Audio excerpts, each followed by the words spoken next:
Ghana's only station with the X Factor. Hi, I'm Nana. I'm in the UK listening to XliveAfrica. Feeling the breeze with every single beat. This is XliveAfrica.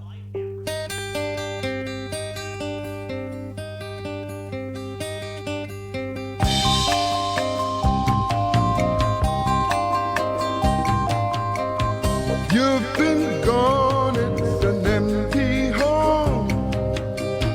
Come on back where you really belong. You are always welcome home, welcome home. You've been kept down for much too long. Stand up, please, and say I am free. Don't forget you are welcome home, welcome home. Come with me on this happy trip back to the promised land. All will be happy and gay.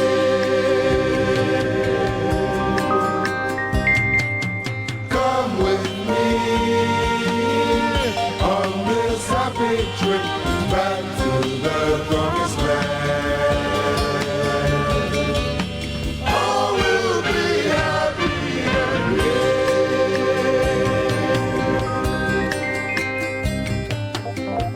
You've been gone, it's an empty home. Come on back where you really belong. You are always welcome home, welcome home.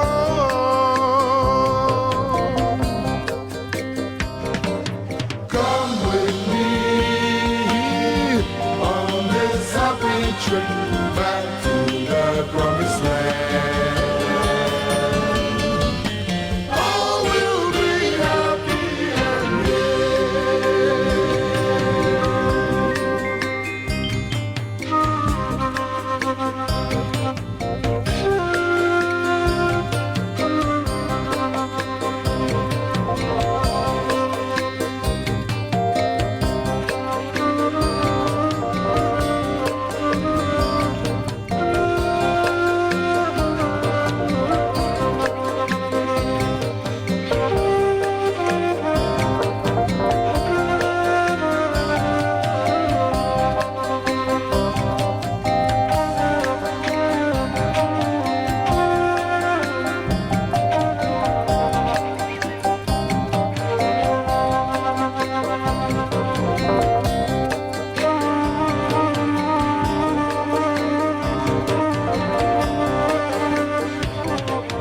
come with me on this happy trip back to the promised land. All will be happy and gay.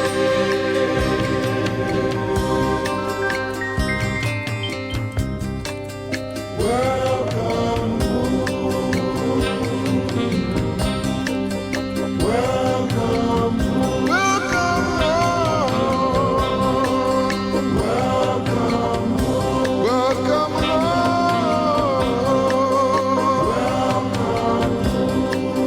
Welcome home. Come on back. Come on back. Come on back. Welcome to where you really belong.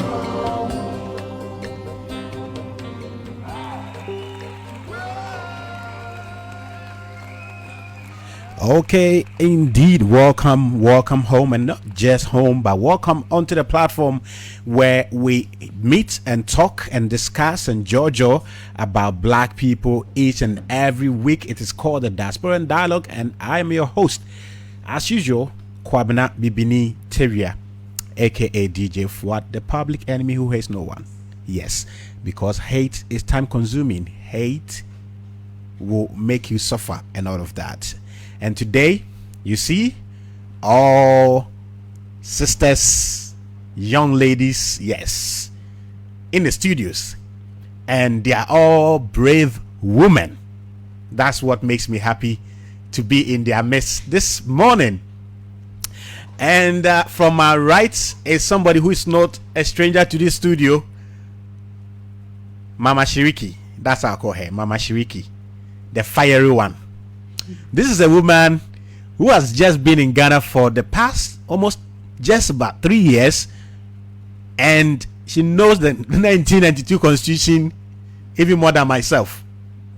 I tell you, you know. And today you're going to hear her story, how the Ghana police, some members of the police, extorted 3,000 Ghana cedis from her.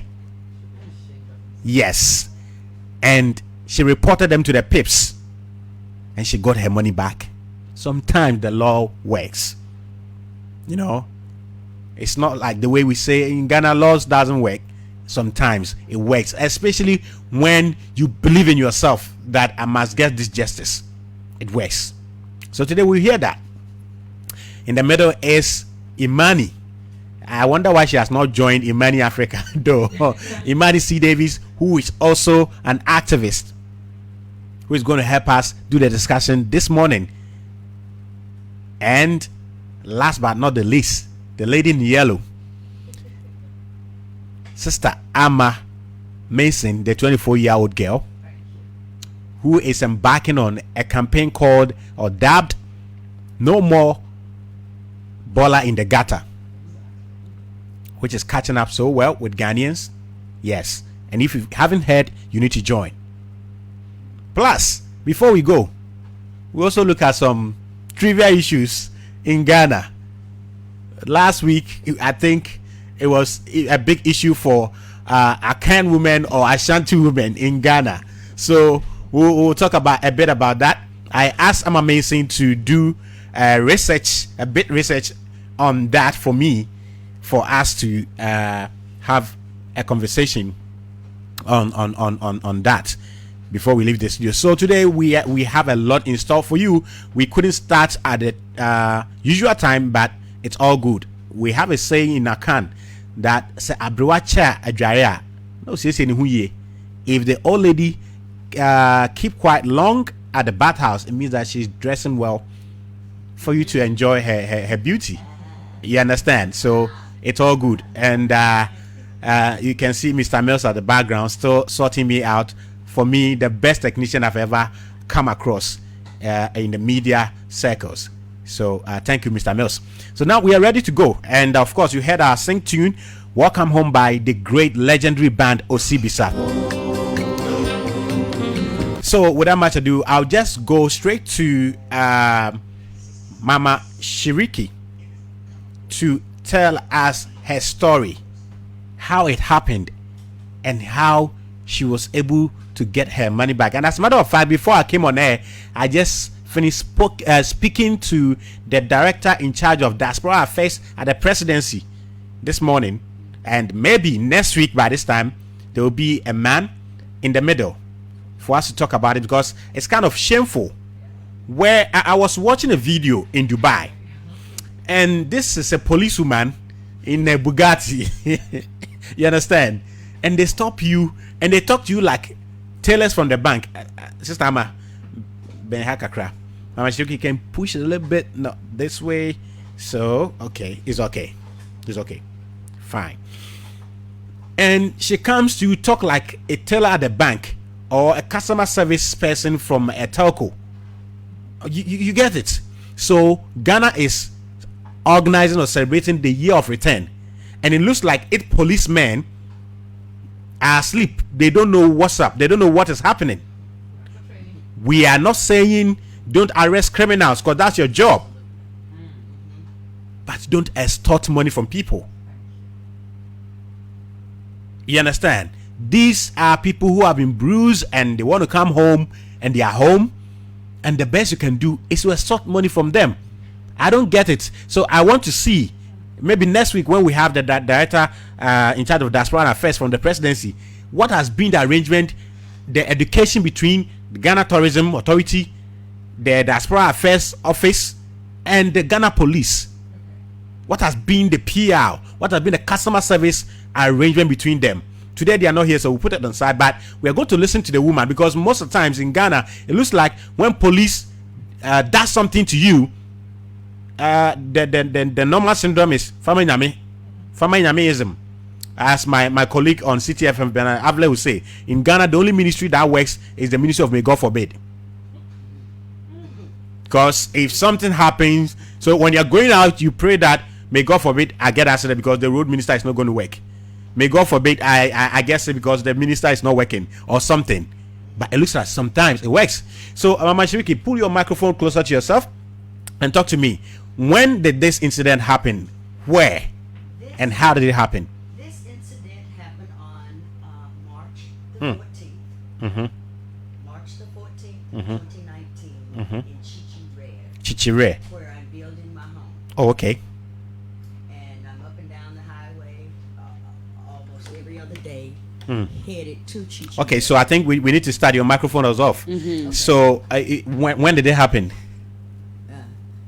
It happened on March the 14th, okay. 2019. Okay. Okay. We were in Chichire, where I'm building my house. Okay. And we were not on the highway. We were in the village. Okay. Going to get water. And this is where we encountered the police. And they stopped the car. One got out and was on the driver's side, one on the passenger side, and they said that they wanted to search the car. So my keen man got out the car. So they searched the car, and they found 2 freestyle roll tobacco cigarettes. Okay. Okay. He said it was weed. And I said it was tobacco. And he says, no, this is a serious narcotic. This is what the little young one said, that they call Commander. Okay. And it's going to take $20K to solve this. I said, take me to jail. He says, no. I said, no. He said, oh, you see how you're heated? Going to jail is hard. It's hard. I said, don't worry about it. I'll be okay. The one up front says no. And by now, because I'm raised in the United States, you automatically go into jail. Ain't no ifs, and buts about it. Your concern in the United States is staying alive. Okay. Not going to jail. Okay. Staying alive through the incident. So the one up front, no, we can't take you to jail. If we take you to jail, we have to image you. I said, image? I said, what does that mean? He said, we have to take your image and send it to all of the new media outlets and let them know you was busted with weed. And you on a radio station, and we don't want to tarnish your image. I said, don't worry about it. Take me to jail. He says, no. And the tone when he said that no, let me know that he was serious. You know, they wasn't taking me to jail. He said, no, you're like our mommy, like our wife. We can't take you to jail. I said, what the hell? But you ain't treating me like that. He said, keep calling your friends to help you. Hey. And so that's keep calling your friends to help you. Yes. How? What kind of help? Because they wanted money. Okay. They wanted money. So I didn't have it. So I'm calling friends to try to get this money. Okay. So in the meantime, in between time, now these people helped me for 14 hours. Okay. Wow. 14 hours. Greed is what got them. Okay, because they got the first 1,800 that put. That's 1,800. That's right, and you can only do 2,000 CDs mobile money in a 24-hour period. So they wanted the other 1,200, so they had to wait till after midnight. Okay? Wow. So these people are serious, Amma. Have you seen my face? And so when we left there, we went, and all these men did for 14 hours was terrorize people, abuse their power, and extort money from them. We went, still not on the main highway. We're in the village, and I'm told these people that they stopped were coming from the field. One brother took off running. The one named Commander went after him. When he brought him back, the one in charge, the head Negro in charge that was the driver, okay, he went in his pockets, come out with 2 round pieces of ball of paper, and he hauled off and hit him upside the head and put the balls in his pocket and had him handcuffed him and put him in the back of the bed of the truck. We left there, went again. Here you had somebody that stopped and they were looking at this bottle, reading this bottle. They had it up, and I'm like, what's going on with the bottle? And so my king man said that man had the back seat and the trunk. Whatever that product was, it was expired. So after they got the money from him, they let him go. Product, and he left. So Ghanaians should go and consume expired goods. Whatever that was, I don't know what it was. Okay, we left there.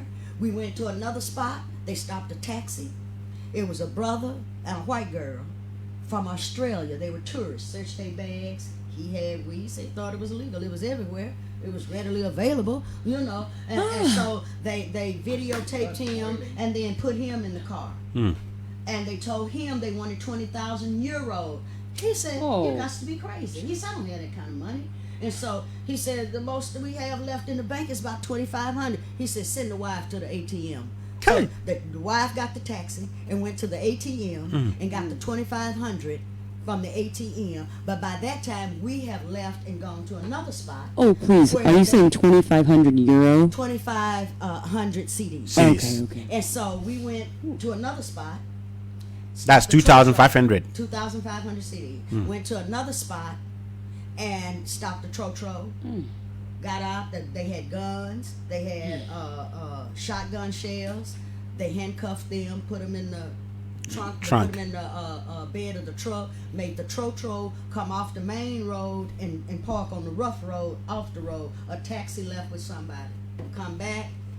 Money exchange. I don't know how much.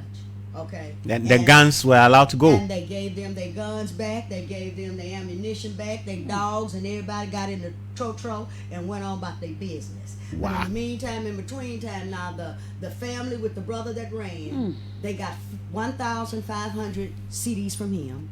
They got 2,500 CDs from the couple, and they got 3,000 CDs from me. You. Okay, so that's 7,000 CDs, right? Okay, wow. Just from us three. So I don't know what they got before they got to us. Okay, and all through the day and night, these four men, all they did, stopped the Trotro, made all the men get out, searched their backpack, made them pull off their shoes, their socks, and then made them get back in the Trotro, and they just left. And this one young man, the last person that they harassed and kept, this was the young brother that was a nurse. He was on the Trotro. I guess he was on the Trotro. All I know is they held him, and the Trotro left. They had so many people everywhere. I didn't know, because if you're walking down the street, they just stop you. Doesn't matter. That they just see a man walking, you're it. Okay. And so this young man, they had him at the back on the passenger, on the driver's side, and I could hear what they was telling him. They was going through his backpack. They found a small envelope, brown envelope with pills in it. And he said, oh, this is narcotics. He says, no. He said, those are my pain pills. He said, I'm a nurse. He said, we can go to my hospital and they can verify this. Those are my pain pills. They said narcotics, that's all it takes. Put him in the pad, put him in the truck with me. And we left from there. Right when we left, the welcome to paradise. They went down there and ate. Everybody ate. And once everybody ate, we drove back to wherever this was. I don't know where I was the whole time. And we parked in front of the Ghana Red Cross building. And that's where everybody went to sleep. We sitting there waiting till they wake up. Everybody, all the police is asleep. Okay. And we sitting there waiting for them to wake up. They woke back up and started harassing people again. And then we went back to Welcome to Paradise, and now by this time it was after midnight. So this is where all this time now I'm sitting here. I said, these Negroes don't take me to jail. How am I gonna get these Negroes? Okay. And after they didn't take me to jail, and I said, if they going to give him a mobile money number to send the money, I got them. And that's exactly what he did. Oh, okay. So they gave you a mobile money number to send the money to. That is correct. It's beautiful. Okay. So once we left, once they got the money, they told me, go. Just like it wasn't nothing. Go. Okay. I had the truck number, the license plate number of the truck. Well done. That was well done. Okay. Well done. And then I had all of the screenshots of the mobile money transaction. Okay, I went the next morning. I got up and went to the police station to file a complaint. They told me that you have to go to Asylum Downs. That's where The PIP's office is. That's where the PIP's office is. I went to the PIP's office. The power was out. This was on a weekend Friday, so I came back the following Monday and turned in my. I had an 8-page complaint with 6 exhibits. Okay. And I told everything I saw in those 14 hours. Okay. And then they told me to come back. Came back that Wednesday. Had me sit there. In the same month? Yeah. Okay. Yeah. The very next week. Okay. That same week. When I went that Monday, they told me to come back that Wednesday. Okay. And then I went back that Wednesday. They said the men were coming for me to wait. Okay. After an hour, I already was told they'll make you sit there all day if you sit there. Okay. And then they'll have you go come. I said, no. Conabra. No. Because see what I'm going to do, if you don't take care of this, I'm headed to the IGP. Wow. That is the Inspector General of the Police. That's the equivalent to the Chief of Police In the U.S., yes. So that's where I'm headed. Because see, my thing is everybody have a boss. This is what we have to remember. Everybody have a boss. And if the PIPs didn't take care of it, I was going further because they got bosses. Okay. So when I left, I went in there, told them what happened, and when they told me to come back that Wednesday when I was there, and after being there an hour, I said, how much longer are they going to be? She said, oh, they're working right now. I said, so why did you have me come here sit for an hour and you knew they was at work? I said, I tell you what, you all better get this taken care of or I will take it further. She said, oh, madame. Wait, madame. She went into the director's office and come. She said, okay, madame, when can you come? I said, when do you want me? She said, we'll call you. And so they called me that Thursday and wanted to know if I could, later that day, and wanted to know if I could come the next day, which was Thursday. No problem. I'll be there. I said, what time would you like for me to come? She said about 10. No problem. I went there. She said, have a seat, madame. She said, madame, and she had the money in a paper bag in her pocket. And she said, 3,000. 3,000, yes. 20s and 10s. And she said, we're going to give your money back. I said, okay. And so after she typed up they are saying that speaking to your microphone, your voice is light. Okay, continue. And she told me they're giving my money back. So they drafted up a receipt acknowledging that they gave me 3,000 CDs. and I'm told they asked you to drop the case. And they had a sheet there saying that the complaint, withdrawing the complaint. Okay. So my thing is this: we have to start challenging. Yes, please. These police. I'm not even clear as to why they're out there on the streets. Okay, because I have had numerous encounters because I'm up and down the highway going to my lane almost every other day, and I encounter them. The ones with the white shirts, the MTTD people. Okay, now they're the ones that gave me a speeding ticket. Okay, but I was the third in queue. So if I was going 64, how fast was the other two in front of me going? And you said they wasn't speeding. Okay, see, so I challenged them. Amma, do you get the logic? Yeah. There were 3 cars. She's the one who The got first caught. 2 were not speeding. But that's what they would tell her. She's the one who got caught. Yeah, you're right. You got caught, But that's you all right. offended. But you had the right one. I wasn't that one though. Okay, and so and I challenged that. Okay, keeping your driver's license, just like we were talking earlier. You're gonna keep my driver's license, and I'm driving down the road with no driver's license. I get stopped again. What am I supposed to say? And first of all, it's illegal. They cannot take your driver's license. It's, let me help you. It is under the traffic. The road, you have the road traffic regulation and you have the road traffic act. Okay. The RTR, dealing with seat belt, speeding, protective helmet, all of this. Okay, if my license had been revoked and I didn't turn them in and I got stopped, they could keep my driver's license so they can turn them in to the DV. The LA. Yeah. And if those same driver's license, the police say that document, and they can call it a document, have been used in the commission of a crime. They can keep your driver's license. Okay. So these are the circumstances under which they can seize your driving license. And it must be an inspector or above to keep it. Okay.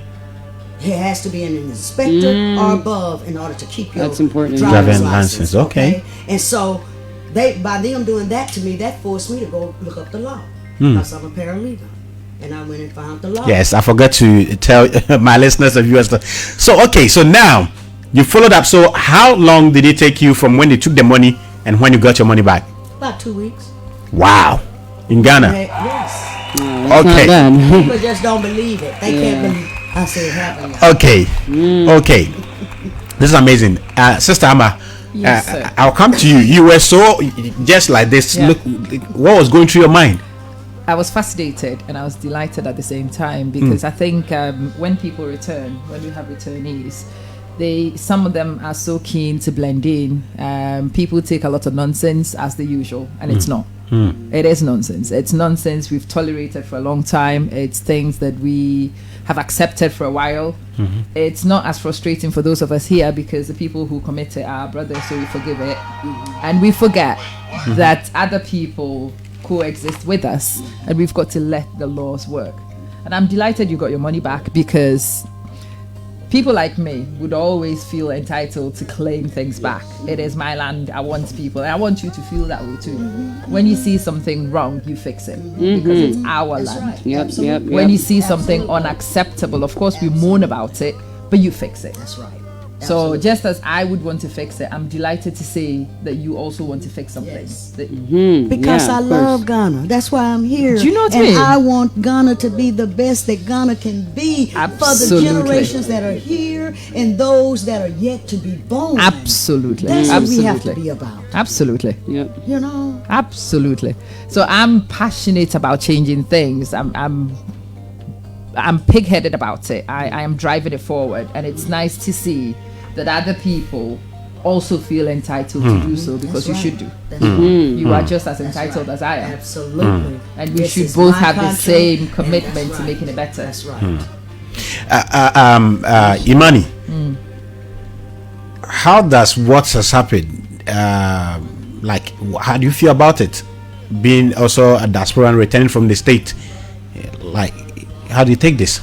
So when I lived here for 10 months, luckily I've been really blessed that I've never encountered the police when I've had things in my bag. Because I have definitely had things in my bag that would incite me having to pay a bribe. But, I had friends who were also, Afro-descended Americans who had to pay bribes, and it's I don't know, especially after returning a second time, it's kind of making me rethink if Ghana is the country for me, because especially, and again, I can't speak for any other nation or any other place. I do know that places like Brazil, where even more Africans were taken than the U.S., is heavily policed, and people are dying in the favelas at pretty close rate as they're dying in the U.S. on the streets.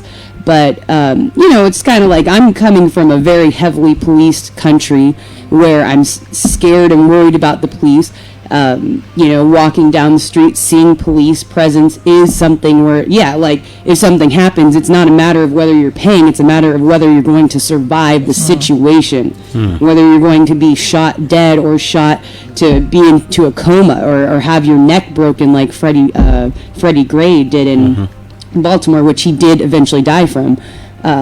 It's unfortunate because I really care for Ghana too, but for me it's it makes me rethink. There's 53 other countries on this continent. No, of course. Yes. We don't have to settle for Ghana. Yeah, exactly. We don't have to settle for Ghana, and this is actually a pretty heavily policed country. And I've been to other countries in the region where I did not feel the same police presence. So for me, it's something that needs to be dealt with, or I mean, I'm, and for me, I do want to help facilitate bringing Black Americans and Africans from all over the globe, but specifically the U.S. because that's where I'm from, back to the continent, and really like repatriation in high numbers. But the longer that I'm in Ghana, it's like, okay, how many of my Californian friends smoke weed, have been smoking weed from... Yeah, but when it comes to weed, for now, it's illegal. It is illegal, that's true. Yeah. That is true. Yeah, you understand? That is true, So for that one, that is true. one of our DJs here had to beat somebody on trotro. Do you know why he beat him? He looks dark and his lips are dark, but he's never tasted weed before. Yeah. But any day, police will stop him. Yeah. And one morning, one evening going home, one guy on his left just and started smoking. It was like, In a trotro? In a trotro. Oh my. He beat him to like blood was coming from everywhere. Because he was going to get accused, right? You understand? Wow. Yeah, so for something like what the country's law says That's it true. is Yeah, legal, that is true. that one is not something that you can look at and say that You're not going to do it. you understand. No. But this is illegal.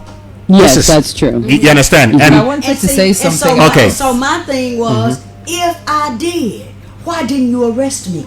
exactly. Okay, it's illegal. Precisely. So arrest me. Yes. So what instead, now you have committed a crime, Precisely. police. Now, I don't care if I did have it. By you doing what you did, that has alleviated me. Yeah. Because now Yeah. you are the law. Absolutely. You are held to a higher standard. You I are agree. not supposed to be out here I extorting agree. money from I people. agree. Okay? So I no. agree. Yeah. No, let's abide by the law. And see, and not only with the police, we have this problem with immigration, going to immigration and all of this wanting to be dashed. Well, that will reduce over time. I wanted to say something about Imani's point. I think the attitude to policing, depending on where you are from, you will find two contrasts. So when I'm in the West and I see a lot of police people, as a Black person, I'm nervous. But when I come here and I see a lot of police people, I get reassured. Because for us, That's right. and it's a completely different That's attitude. right. Exactly. Completely different And attitude. that's the way I feel So this since I've morning, been here. yeah, exactly Yes. this morning. Yes, I don't fear when it. I got up in traffic and I saw the policemen making sure the people were in the lane, making sure the people were not cutting corners, making sure that the laws were working, they were my friends. And I want more of those people That's on right. the street. That's right. The thing is that we've got to make sure that the people on the street are bobbies on the street doing the job. That's right. They've got to be protecting the citizens. They've got to be reinforcing the rules. Because like it or not, most of us here, when nobody's enforcing, will flout the rules. And so the police That's presence, all nature. and that's what it's been in the West as well. I Mm-hmm. mean, it's a culture now, most people would conform, and so you don't need that many enforcers. But we are still early days. So police So presence in Ghana, for us police is a presence is completely is different assurance. attitude. Definitely. Just that people I will like take to say advantage and do When nasty you see things. it, sometimes you're nervous. But for us here, when you walk a dark alley and you see a policeman, you are safer. Absolutely. I know coming from the States, it doesn't feel like that, but you are safer. Right. It is much And better that is correct. to And I see agree those with guys that. on the road. I agree with that. Because, see, that's why Yeah. I challenge them. Because Yeah. what I'm doing here, They need to ain't be no there. way I would be doing this in the United I'd Precisely. be dead. Precisely. Okay? I'd be dead. Precisely. So these right here, they're not killing us. Nope. So therefore, I'm going to use every That's moment your as friend. a teaching moment when you all are violating Precisely. the law. And that's what I did. Precisely. Okay, when I was telling them about giving them the law about seizing people's license Yeah. plates, you have some over on the other side of the street Yeah. and on both sides of the street. Now these over on this side of the street, they all gathered at the door listening to me Yeah. preach. Please and preach. then when I looked up, the ones from over there on the other side of the street, everybody was there Yeah. listening to, and it shocked me. I'm like, oh, everybody listening to me. Oh, please preach. Yeah. Please preach and preach it loudly. Listen, it's a process, and when you get caught in the beginning of a process, it's quite frustrating. Sometimes you come from the West, and I do, and I'm guilty of it. You come here and you forget you've changed locations. That's right. So we see all these positives from the West. Of course, there are negatives from the West, but when you come here, you forget them. That's right. And you That's start right. preaching. If it was in the States, That's right. And sometimes I look at people, I'm like, mate, chill. If it was that fantastic in the States, you won't be here. If it was that wonderful elsewhere, you won't be here. That's So give us a break. Okay. Give us time. Give us some space to fix an issue. That's right. If there's an That's issue, of course, please articulate it. Please present it to the right places. But Lord Almighty, allow us some space to fix it. Because what's in the States has been done systematically over time. That's right. And we don't want that very here. early days. We do not. I can tell you, coming from the United States, we live in a police state. Yeah. I'm not seeing any positive over there, like compared to. Oh, but people do. Yeah, no, I know. I'm just personally. I'm not advocating having police to saturate our places where we live, our community. I'm not advocating that at all. Yeah. What we have now is fine. But what we need to do is hold police accountable. Not just the police. Hold everybody and everything accountable. We're dealing with the police right now. Hold the police and accountable. Immigration and all their my brothers and thing sisters. is, Yes. Let's pay the people. Yes. Let's pay them a living wage. Yep. First of all, Yep. let's pay them a living wage. Let's make sure they have insurance. All of that, so they will respect that job and want to keep that job. Yeah. And when they violate that job, ain't no plan with them. Sack them. They have to go. They have to go. Just that simple. And that will change a whole lot of things. Okay? Okay. We've seen a few instances recently where the ordinary camera becomes such a powerful tool. When you go, and it's something I'm encouraging people to do, when you see anybody being an idiot for whatever reason, anybody flouting any of the rules, whether they are in uniform, whether they are a parliamentarian, whether they are whoever, I really don't give a hoot about it. Switch on the cameras, record that person behaving that way, and simply post it. Over time, and it's become one of our most powerful advocacies. At the moment, we catch you being an idiot, we record it, there is evidence, and the systems are actually beginning to kick in. I had a simple broadcast on my way here, and as a citizen coming in today, watching the traffic laws being enforced, watching people getting pulled off for being idiots. There were people who cut across, he did not actually arrest them, he made them take a U-turn and go back to rejoin the queue. That would teach them tomorrow. And for me, I am a very hopeful citizen this morning because it's beginning to work. It's beginning to impact. And I can see that quite clearly. I hope other people can as well. Okay, so let me get some messages from Facebook and let's continue here. Okay, so Farah Watson says, please, let's get to listen to her story. And Ernestina Mausi Togo says volume. Okay, volume is sorted out here. Okay, so let me go here. And Mercy Ajua Oseiwusu, so that's so sad. And Ernestina said, this is serious. 14 hours. And Farah Watson says that they were stealing from themselves. Yes, they were. Yes, they were. Yeah, and she come back to say that police is a good business. I'm joining. That's making a joke. No, Farah is something else. Yeah. And then Estina says that I am so ashamed, so ashamed. Yeah, it's a shameful act. But I think what should make us happy is that the ending. The ending. Yeah. And I think we should all applaud her. We should celebrate for doing this, you know. Absolutely. Yes. And okay, this one says that this is Asedu Boachi says a lot of people join Ghana Police Service because of extortion in order to enrich themselves. So of the police officers are criminals. Let me pause on this message. You do know something? I've said this here about 5 times, different shows, that if we don't change something in Ghana, we should embrace ourselves for more than what we're seeing now. Absolutely. Why? Let's look at how police people are recruited.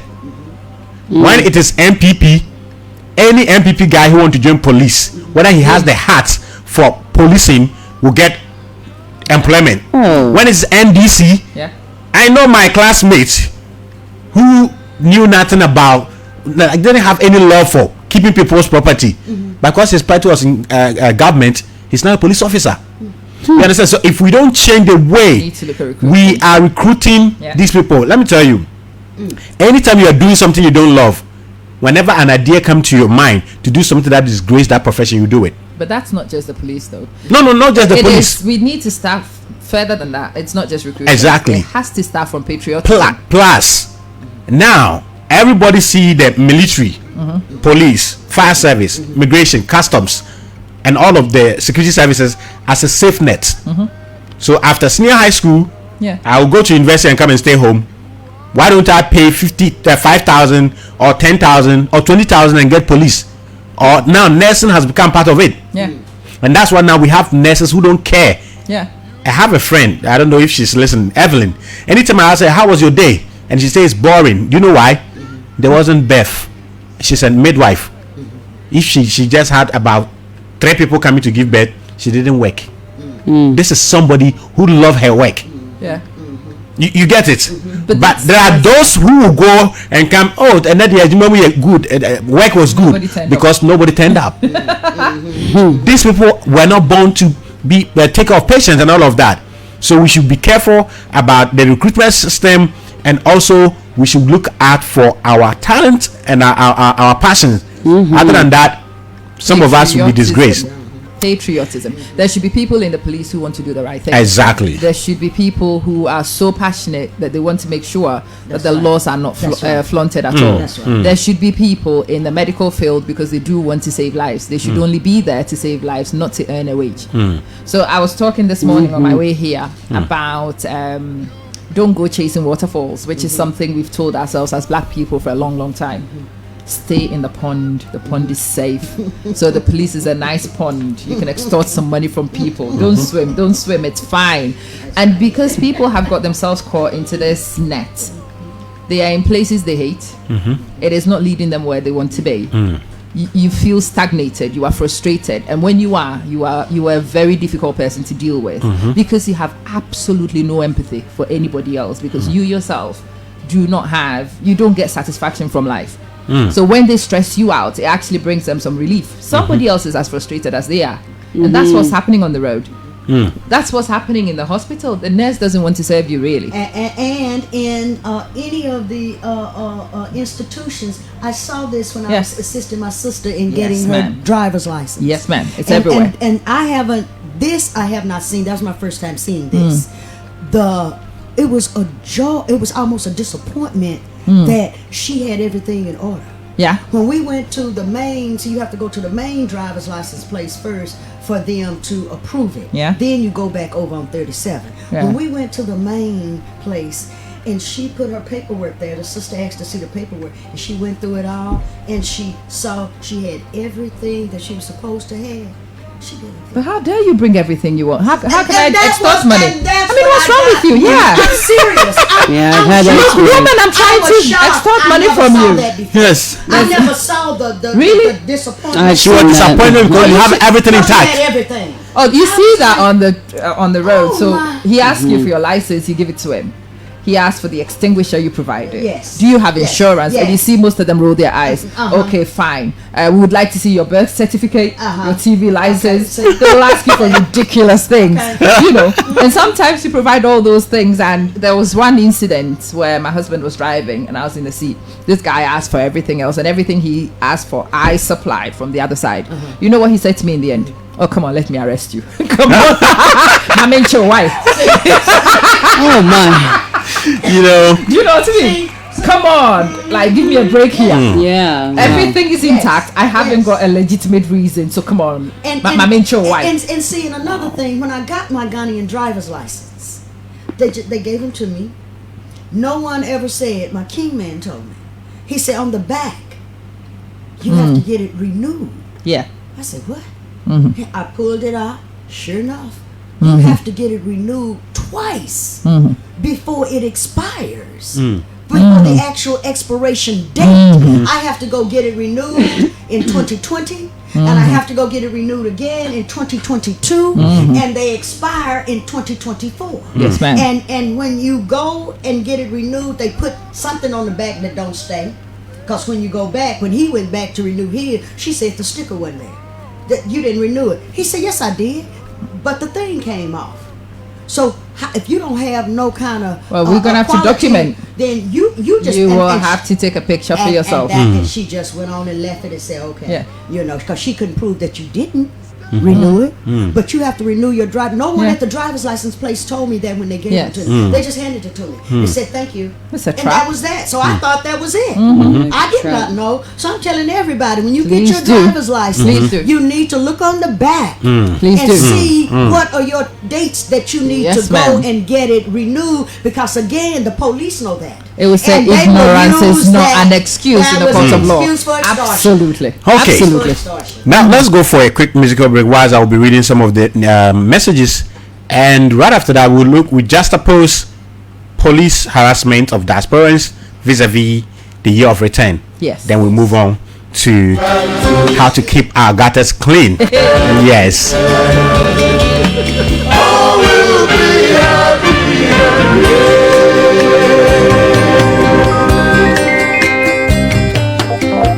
You've been gone, it's an empty hole.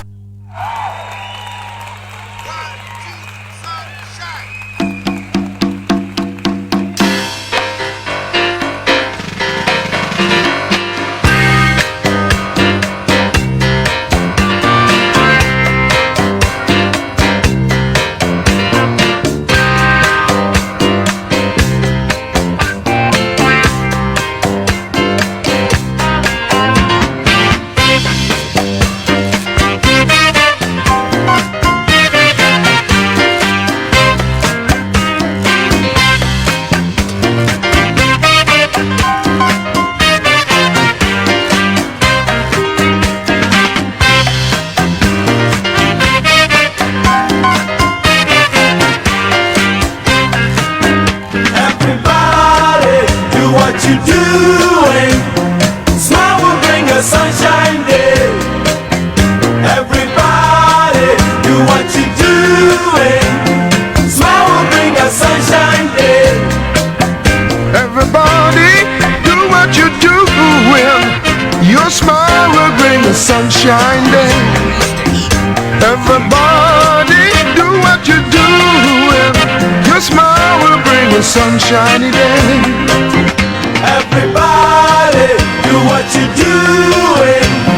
Smile will bring a sunshine day. Everybody, do what you're doing. Smile will bring a sunshine day.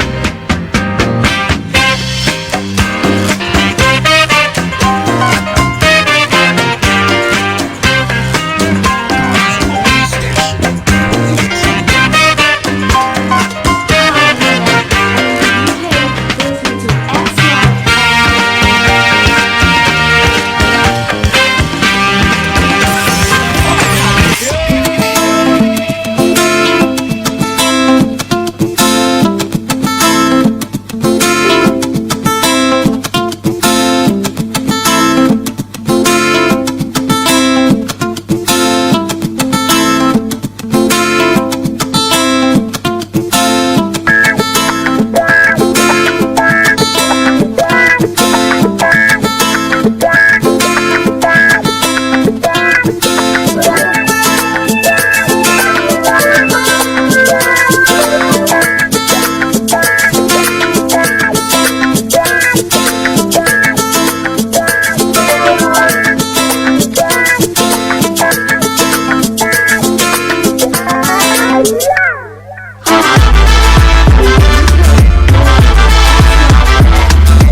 Take the shackles off my feet. Make I go, make I go. It's a battle with the beast. Take your shield, here we go. Kwame Nkrumah take over. New Africa make over. Let's bow our heads and pray your Lord. Our Father help us fight the war. Refuge, refuge, refuge, na ye trenwo. Refuge, refuge, refuge, na ye trenwo.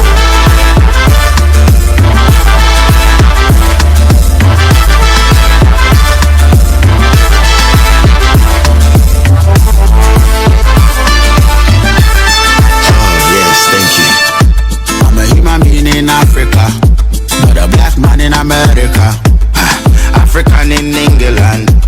Don't forget forget where you are from. Ghana down to Suriname, taking from my motherland. Don't forget your mother tongue.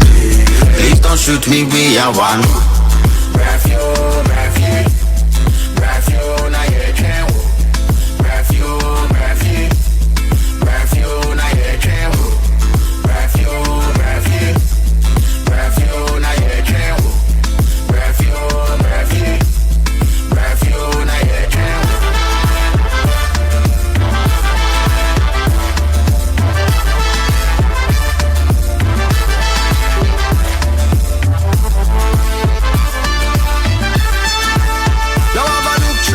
Binoculars, and please don't tell me you've forgotten us.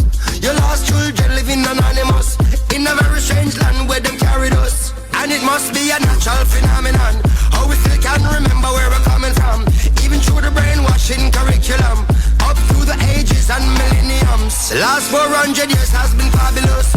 We've been working as slaves, living ravenous, but to overdo your stay can be hazardous. Now what time to go home, thanks for having us. Please make I promise, oh promise land, and welcome me home anytime I land, and make I feel like I belong with us.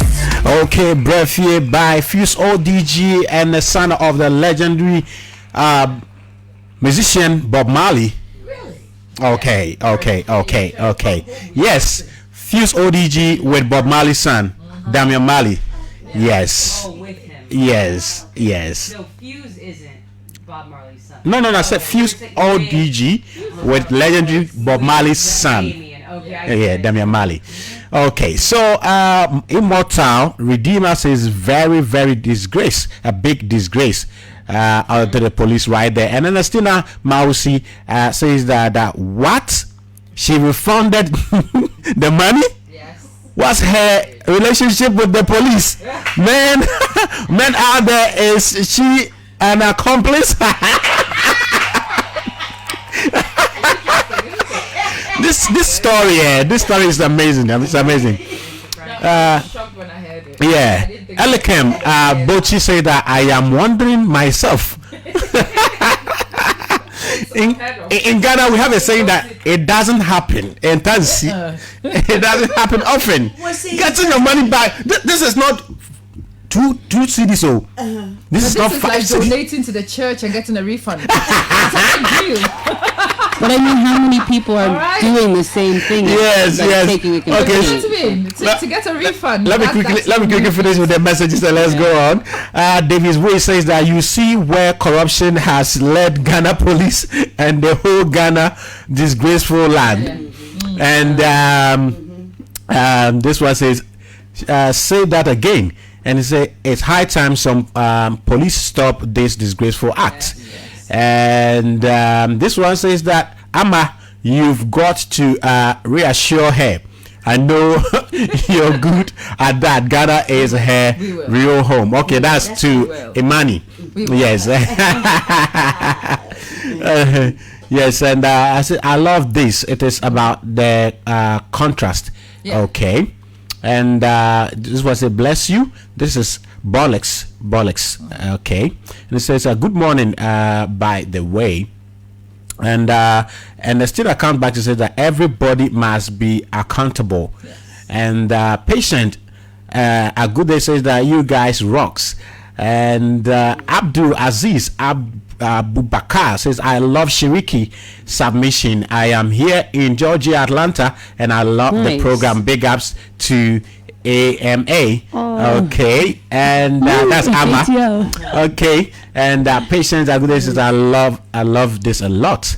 And Kilala says I'm amazing, and says I welcome home. Adolf Kudo says Sister Amma, good afternoon. Okay, and Kobe Heyman says that another thing they must also look out for is at the airport. The customs and the immigration officers and their demand for passengers. Okay. And patients are good. They say do what you are called to do with the passion and love. It's the only way to live. Exactly. It really is. John Allen Question says that the airport staff are embarrassing. Yes. And this one, I said you should send Abdullah Aziz. I said send message. This one is a thesis, but I have to read it. It says that I am a police officer here in Atlanta, Georgia. I am doing everything professionally just because the system here works. And from Ghana, so it's not the people, it is the lack of system failure. So let's encourage our leaders to enforce the laws, and let's encourage our citizens to respect the law. Thank you, officer. And out of kudos is that sister, thank you for the police officers are killing drivers. And Erico says that Amma no size. And that this was sister Amma, thank you, is because the police officers knew that the drivers don't have anybody to talk for them. Okay. Of course. Okay. So let me see. And out of Kudo Doku says that sister Amma, the Ghana Police Service now what their men are doing to drivers, but the commander take money from the police boys, even in Tema and Ashamai. Their commander go with them to do to the road. Okay, I've heard that, but for me as a journalist, I take it as a rumor until I have concrete. Yes, and when you do, they ask you to bring the raw video.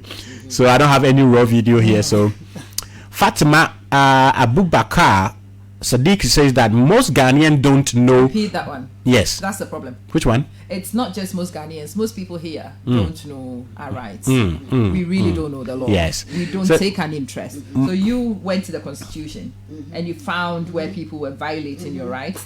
And when you actually shove it under somebody's nose, they would conform. Exactly. They do know that you know your rights. The problem here is most people never take an interest in what the law says. Most people accept what the police say at face value. And when you do that, you have given up your rights. You've allowed somebody to trample on your rights. Ignorance is not an excuse, by the way. Ignorance is not an excuse. And it's up to each one of us to actually sit down and learn what the law says. And if the law is not usable, we advocate and we protest until it's changed.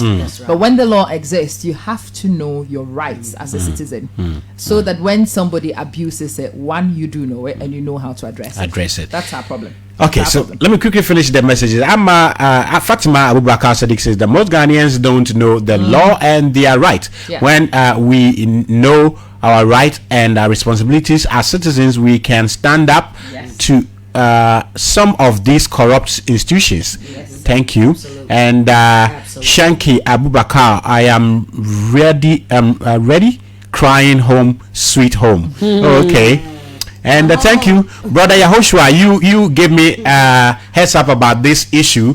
Thank you very much. She sent your voice note from the wellness community platform, and I was like, no, then Mama Shweki need to be in the studios tomorrow.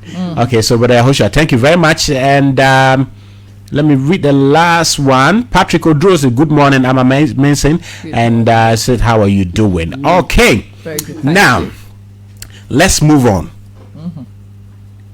Sister Amma has started an initiative called No More Bola in the Gutter. Now you've prophylaxed it. Gota. Gota, yes, gota. That's how we the Gan say it. Gota, yes. No more what in the gutter? Bola. Bola. That's Bola is rubbish. Oh, in what language, please? It's an amalgamation of a lot of things, isn't it? We've borrowed some from. See, we've interlived for a while. It's like pidgin kind of. Exactly. Oh, okay, Nothing is purist anymore. And sometimes when you hear Ghanaians going on about I am from this place, it makes me laugh. We are going to go there. We are all as mixed as, you know. That's right. We don't understand our heritage. So somebody will say, I'm 100% this. I'm like, look at your... If you look at your eyelids alone, it tells a story, mate. That's right.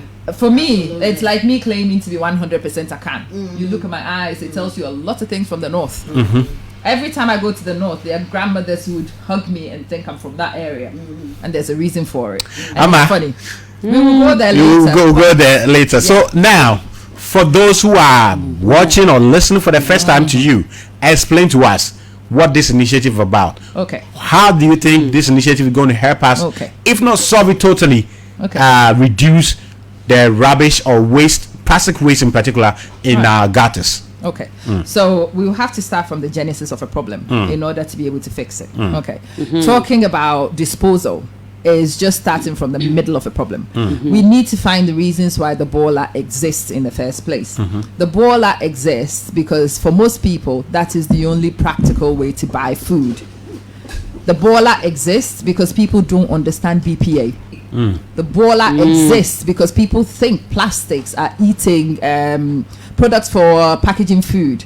That polyethylene was made for cooking or for packaging food, and it's not. The boiler exists because we misunderstand a lot of things. And I want people to understand the food, hot food, should not be in polyethylene. It is unhealthy. One. And unfortunately, the people who end up buying food on the go in plastic bags tend to be the people who live on the breadline. They are guys who cannot afford a lot of intervention. They buy from the streets, they eat, and they have nowhere to store the boiler. And actually, in Ghana, there isn't a lot of bins for you to put the boiler in anyway. Even if you are the most environmental conscious person, it is actually quite difficult when you are on the go on public transport to find bins to dispose of rubbish responsibly. So for us, of all the ways of managing waste, our only hope is to reduce the volume we produce in the first place. Reduce it. If you buy 1 meal of Hausa cocoa, the lady takes the white clear plastic, she pours the cocoa in that one and she ties it. Then she takes a small black bag and she puts it inside. And then she takes the kose and puts it in one clear plastic bag. If you are like me who likes both fruits, that goes in another bag. By the time she fills that little black plastic bag, it's already full. And then she realizes, ooh, she's not going to be able to hold it. So she gets a big blue one and then she puts it in. And sometimes when it's quite heavy, she gets another black one and she puts it inside for you. She's actually thinking about you. She means well. She wants to make sure it's convenient. It's great. So I finished this meal and I have 5 plastic bags in my hand on the Trotsky. Okay. I'm looking for a bin in the Trotsky. There are about 30 of us in the Trotsky. If I have 5 bags and you have 5 bags and everybody has 5 bags, I don't know what kind of bin container we think will fit all that in the Trotsky. So we try to fit it in and we realize, oh, okay, so listen, I'm not going to walk out of here with this because I have nothing to do with it. I am going to stylishly push this to the side of the seat whilst looking elsewhere and distracting other people so nobody realizes it's me, or I will stylishly drop it accidentally from the window. And that's what we've been doing for a long time, and people are very stylish when they do that. They look elsewhere, they're busy doing something else, and they conveniently drop it. I've just seen people do it outright. Do you know what? Oh, I've seen people do it outright. Accidentally drop it. Wow. You know, when they do that, and that's where the problems actually start. Once the boiler is made and the boiler goes on the street, somebody will sweep it, or even if nobody sweeps it, the wind will blow it, and the ultimate destination is the gutter. It is not a problem until it rains. When it rains, your sins come back, and it pays everybody back, including people who know nothing about how it ended up in the gutter in the first place. So when I started talking about this, people would say, why should I buy a cup for people? I'm like, listen, the guy on the street makes the boiler. The guy on the street chokes the gutter. But when it actually does rain and it floods, the guy on the street has nothing to lose. He has the clothes on his back and the shoes he's wearing. He actually has no property. What has he got to lose? So it is you who's strived to build a house. It's you with your fancy house, with your flower pots, with your car and a lot of things. Who is going to actually lose out a lot more? It is in your best interest that this guy does not make the rubbish in the first place. It is in your best interest that that gutter does not get blocked, because once it's blocked, when the flooding happens, if somebody's going to die, you would die, I would die. If it's going to flood, it will be the mosque, it will be the church, it will be the school, it will be the car, it will be absolutely everything. So what am I asking you to do? I'm asking you as a citizen, as frustrated as I am, who is concerned about people's health, and in particular, who doesn't want the gutters blocked, to start purchasing usable items, things that people will find entertaining, things that people will not use once and dispose of. And I'm asking you to brand them and to start distributing in town. I want this to be our go-to Hausa Cocoa Cup. Remember that every time somebody buys Hausa Cocoa with one of these, it's 5 plastic bags they haven't used. It is 5 plastic bags they haven't tipped. That is not going to enter the 5 the plastic gutter. bags that has not gone in the gutter. And if the gutters are clear, we might not have the seasonal flooding we had. So I am asking you as a citizen to pay a good act forward and help all of us as a collective. I'm asking businesses to purchase them, to give them out. I want the everyday citizen to be able to buy pure water from the sales point, tip it into a light reusable aluminium bottle. We will look at other materials. I'm looking at things that are reusable, things that are long life, things that you are not likely to throw in the water anytime soon. And the person tips the water, even if it's pure water, because the government is not in a hurry to ban it yet. But he buys it, he tips it into a water container.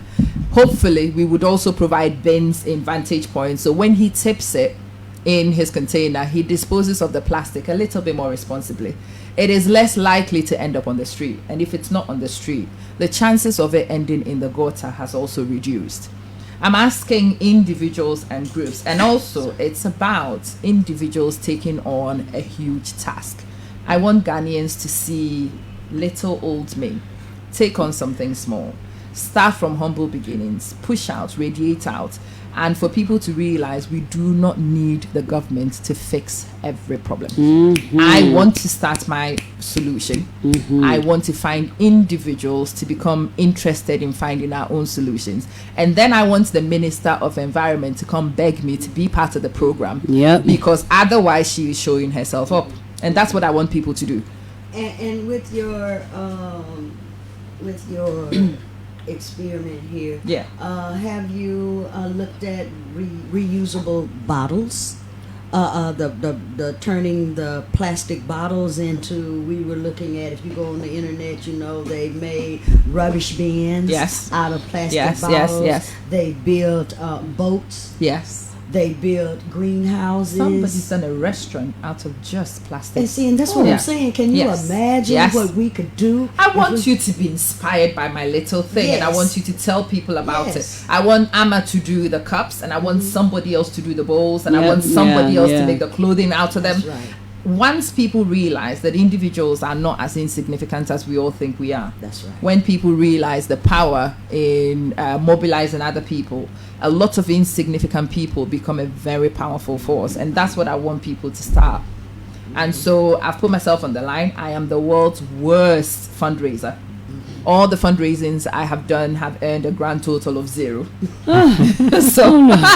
Because I am not somebody who knows how to grovel. I don't grovel. Me neither. I'm too proud. I don't know. And because I'm too proud and I don't grovel, I never really follow through. So I am challenging myself. I am pushing my own boundaries. I am redefining the identities that I've lived with over time. I am inspiring my children to watch me change something. I am hoping to build a legacy for myself and for the kids, and also inspire more people to act. Because a lot of us talk about the West. What most people don't understand is that it wasn't actually built by the government. A lot of it was self-help. That's what the black man, the Ghanaian man anyway, did not learn. We all wait for the government, and so we've made these people so powerful, and we are so scared of them. But they are our gatekeepers. If we help ourselves, and if we become self-sufficient, and we don't beg them, and we don't need them, it will flick the right way around, because they need us to go into power. And that power base needs to shift, and it will only shift if we start doing things for ourselves, if we empower ourselves to fix our problems. So that's what I'm asking. I'm asking individuals to start funding corporate institutions. I went to Zoom Lion yesterday. I was quite encouraged by that. It took me a month to find the right person, but eventually I did the perseverance pace. I am still looking for radio stations and people to ask me about what the campaign is about. I'm looking for businesses, and I'm also looking for goodwill from the general public in telling other people about it. I do not have money to go pay for any radio adverts. I am not paying for any TV adverts. I am going to do it by word of mouth, because that's what I want people to be able to do. You don't have to be a millionaire. You don't have to be Bill Gates to change things. I want people to realize the little girl in the corner can start something, and it can snowball out to be big. Let me announce that those of you who want to call, the number is activated. That is 024-7785-986. It's on the screen, actually. He's looking for a bigger size. I know, yeah. I saw Yes, the number is 024-7785-986. Already on the screen. Those of you watching on Facebook, those of you online, if you want to send message, the same number on WhatsApp, and I will read for you. Let me get this one from Asiedu Boatin. Says that we should take this matter to the acting IGP to be able to deal with these police officers, because he has just interdicted a district what do you call it, commander. Yes. Acting IGP cracked the whip, interdict police commander for unlawful detention. The acting inspector general of police, James Opon Buanu, is that correct? BOA, Buanu, has interdicted the district commander for Lakeside, DSP Eric Pate Opata, for unlawful detention of a suspect. DSP Opata, according to a statement from the police, kept the suspect in police custody for 9 days without due process. So I think, Mama Shiriki, this shouldn't just end here. No, we can take it up there, and we see how it goes. Yes. So let me go back to the messages here, and then call in line is activated. Yodele, so you told me you wanted to call in, so it's activated now. Shanky Abubakar say, bro, I really enjoy your program. It's my first time listening, but I really love it. Thank you very much. Yes, that's what we do here every day on XliveAfrica, Ghana's biggest online radio station. Yes. So you can call in, those of you who want to call. Yahushua says you are welcome. Good morning, brother. Thank you. And Patience good day say, yes, sis, well said, good job.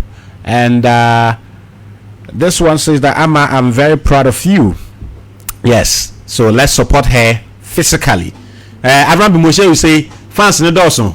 Yes, the fans, we like the fans, but let us all be on board. Patience Agude says that this is about time for someone like you, Amma. Thanks. And Love Zane says that Kwabna Biniteria, Amma Mason, we love you both. Great work, guys. Please don't stop it. Okay. And Adolf says that please, the commander know, because in Tema and Ashamai, the commander go with them. But the commander needs to be remanded then. Yes. You know. Well, please put a number we can also call. Yes. Okay. Shanky, the number is on the screen. It's 024-7785-986. Yes, you can call now on 024-7785-986. And let's hear if you have a question, if you want to know how you can be on board and all of that. Yes, we are ready for that.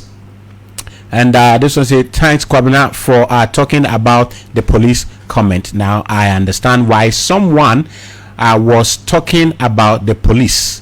Okay. And Janati Fidel says that Amma Mason, you are too much. He's okay. Biased. Yes.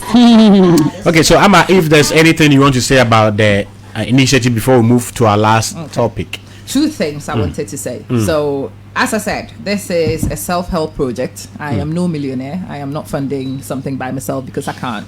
I'm on holiday. My holiday funds do not stretch that far anyway. My first task is actually raising the funds to host the press conference that we are discussing. There's a lot of interesting things in Ghana. When you invite the press, you need to do something called sole. We will talk about that one later. Soliciting. Yeah. No, it's solidarity. Oh, solidarity. Yes. I think it sounds more like soliciting. It sounds more like soliciting, but that's another thing. So there is that. There is hosting them. There is the venue and a few things. I think, what was the budget again? 3,000, wasn't it? Cities. Something like that. Something like that in that vicinity. And whatever we raise, whatever is left of that one, will go to the purchasing of the more item, caps, the production. Anyway, so I do have a GoFundMe. I will put the link out again. I will give it to you now, so you put it on your networks as well. I want it to be on GoFundMe because it allows you to see the progress to target. It makes accountability easier. It makes it visible. So far, in 2 days, I have raised a grand whopping total of £100 from one person. Wow. I told you how terrible I am with fundraising. It's ridiculous. But I want to challenge myself, and I want to radiate out, and I want to I've always said that I'm not a good fundraiser, but I think that's ridiculous. Anytime I've put my head to doing anything and I've actually put effort in it and I have sustained that effort, it works. So I want this to be yet another occasion where I set myself a goal, something which is challenging, and I make it work. And I do need your support for that one. Okay. And please share the video. When you see the videos, put it on your networks. I only speak Tree. Unfortunately, I wish I spoke something else. So, but I want the messages of English. Whether we accept it or not, literacy in our community is not as high as people document it to be. Exactly. Comprehension is significantly lower. I do want people to understand. So, Professor Kankai, no English business. I want it in our local dialects. I want people to understand why food should not be in polyethylene. And I need it explained in Krobo, I need it in Ga, I need it in Ewe, I need it in Dagbani. If I spoke all those languages, I'll be speaking, but I don't. So I need some of you to act as translators, to translate the messages and to propagate the messages the way we propagate the other messages and take them viral. Don't eat from polyethylene because it's actually not safe. It is actually not healthy. Find alternatives, and if you choose wisely with the alternatives, you could actually benefit the environment alongside. Make sure it is items which are biodegradable if you can, and if it is not biodegradable, then it has to be something you use significantly longer than single use. It's the single use plastics which has been plastics are not themselves evil. It's the volume we produce, the fact that we discard them instantly and move on to the next plastic item, and we also don't have the capacity to manage the waste. That has been the problem. So we need to tackle the problem from education. We need to do advocacy. We will need some people to donate alternatives, because it's no use telling somebody on the street not to eat in polyethylene if you're not going to provide an alternative. And none of them is going to be able to afford any of these items by themselves. And if you're waiting for them to afford it, the gutters would always be blocked. And remember, it is your property at risk, not just them. Anyway, that's a sister. I'm at a 24-year-old girl. Thank you. Advocating right there. So, yes, let's get on board. Mama Shuki, you want to say something? No, nothing but to encourage everyone. As Amma is just saying, we all have a part to play. And let's play our part, okay? And hopefully we'll have something put in place when this happened. You are challenged by the police, you can call somebody immediately and be able to get on top of whatever just happened. Somebody be able to follow up with what just happened, you know, with you. So that would be a good thing. That would be lovely. Somebody needs to look at that one too. So just, you know, become informed and be prepared to challenge them. I always say knowledge is power and ignorance is slavery. Okay, so somebody has volunteered right here. Patrick Odro said, I'm a good translator. Please. So we'll link up. We'll link up after the show. We'll link up after the show. Okay, so we're still waiting for your calls whilst we're talking about our last topic, which is going to be a short one. Then we leave the studios. So last week, two, big men of God descended on some tribe women in Ghana, all from the Akan's lands. One said that never, if you're a guy and you're trying to get a wife, never go to Ashanti region. Because marrying Ashanti woman is like importing problem onto yourself. Oh my God. Meanwhile, I think he's an Ashanti himself. I don't know about him, but his wife is Ashanti. And his wife is. And another Akan pastor also descended on Ashantis and the Kwewu, said that they are too tribalistic. And this has brought different reactions. Some saying, yes, it's long overdue that we tackled it. Some say, nah, there's nothing like that, and all of that. So somebody was bashing me in the initial stage that, why should I ask my guests to do a research for me? You don't know the relationship. You don't know. You don't know. It's for vanishing. So we spoke over before today that what exactly is it? Are there gray areas? Are there something that we need to look at as a people, as Ghanaians? So, Amma, take it from me. I think as Ghanaians, we are quite entertaining. Okay. We are very entertaining.